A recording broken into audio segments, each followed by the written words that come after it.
माझं नाव अरियन शहा. मी chartered accountant आहे प्रोफेशननी. आणि मी तुम्हाला असं सांगू इच्छितो की मी स्वतः चार्टर्ड अकाउंटंट असून सुद्धा एक फायनान्शियल ॲडवायझरची गरज असते. म्हणजे मी जेव्हा CA झालो तेव्हा माझ्या घरचे मला म्हणायचे घर घे घर घे घर घे. एकदा मी मॉलमध्ये गेलो, नवीन घर केलं होतं. आईला फोन केला, आई घरात चमचे नवीन घ्यायचे म्हणून मी मॉलमधून फोन केला, चमचे कुठले घे? तर आई मला म्हणाली चमचे नको, घर घे.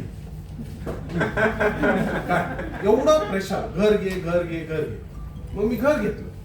2014 साली मी घर घेतलं आणि 2021 साली मी विकलं.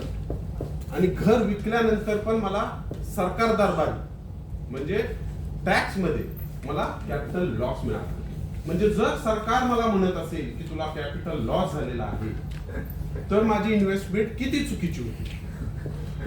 आपले ॲडवायझर जे असतात आजूबाजूचे ते आपले घरचे, आता ते त्यांचं अपब्रिंगिंग जसं झालेलं आहे त्यानुसार ते ॲडवाइस देतात आणि ते आपल्याला सांगतात घर घे सोनं घे.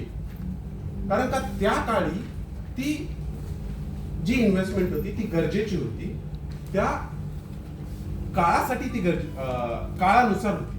पण आता तुम्ही ज्या काळामध्ये राहतात त्या काळामध्ये कुठली इन्व्हेस्टमेंट चांगली आहे हे तुम्हाला एक चांगला फायनान्शियल ॲडवायझरच सांगू शकतो. मी स्वतः चार्टर्ड अकाउंटंट असून सुद्धा मी मिस्टेक केलेल्या आहेत. त्यामुळे माझी रिक्वेस्ट अशी असेल की जर तुम्हाला फ्युचर प्लॅनिंग करायचं असेल तर have a good financial adviser which will help you to grow.